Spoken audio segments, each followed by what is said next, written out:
दोस्तों नमस्कार। आज मैं आपको भगवान भोलेनाथ और माता कामाख्या की कथा सुना रहा हूँ। ध्यान से सुनो।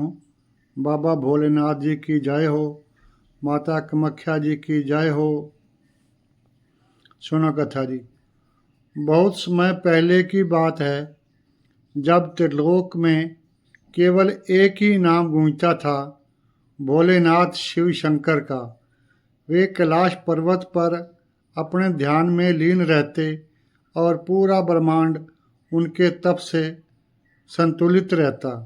उधर दूसरी ओर कामरूप की पहाड़ियों में माता सती का एक रसमय शक्तिपीठ विकसित हो रहा था, जिसे आज हम कामाख्या देवी के नाम से जानते हैं। जब माता सती ने अपने पिता दक्ष के यज्ञ में अपमानित होकर योग अग्नि में आत्मदाह कर लिया, तब महादेव क्रोध में आकर सती के मर्त शरीर को लेकर ब्रह्मांड में घूमने लगे। यह देखकर भगवान विष्णु ने सुदर्शन चक्र से माता सती के शरीर के 51 भाग किए।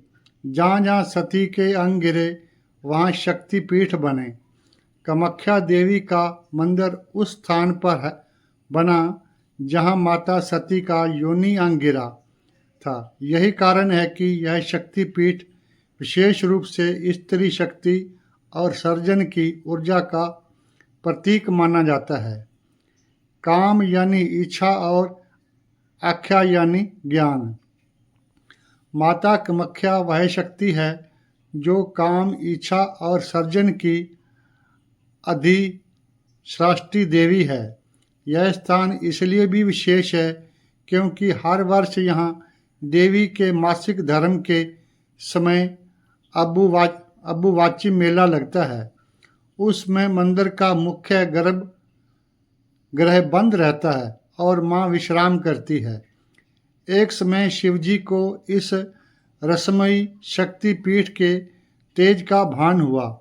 उन्होंने समाधि में जाकर उस शक्ति को आत्मसात करने की इच्छा प्रकट की। उनके भीतर प्रश्न उठने लगे, क्या यह मेरी सती ही है? क्या ये शक्ति मेरे भीतर ही ऊर्जा है?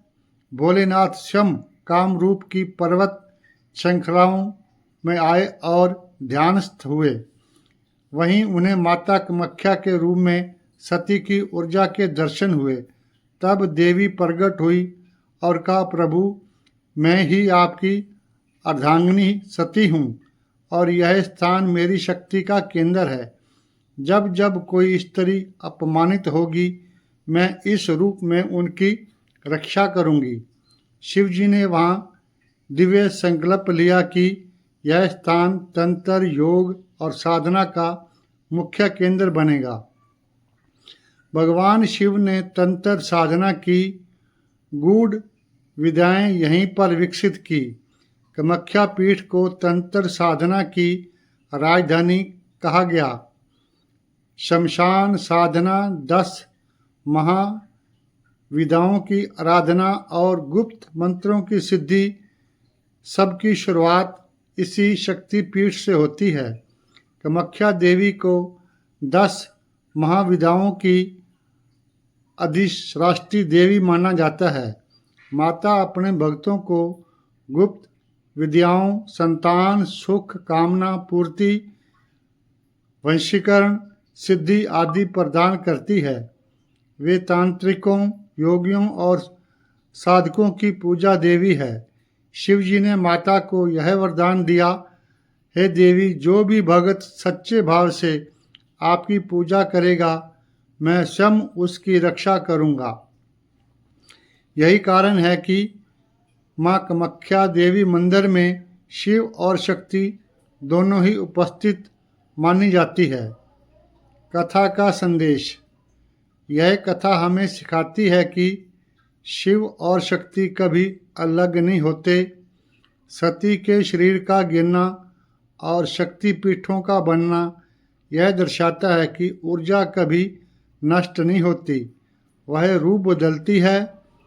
कामाख्या माता और भोलेनाथ की यह भक्ति हमें आध्यात्मिक ऊर्जा, साधना और आत्मबोध की ओर प्रेरित करती है।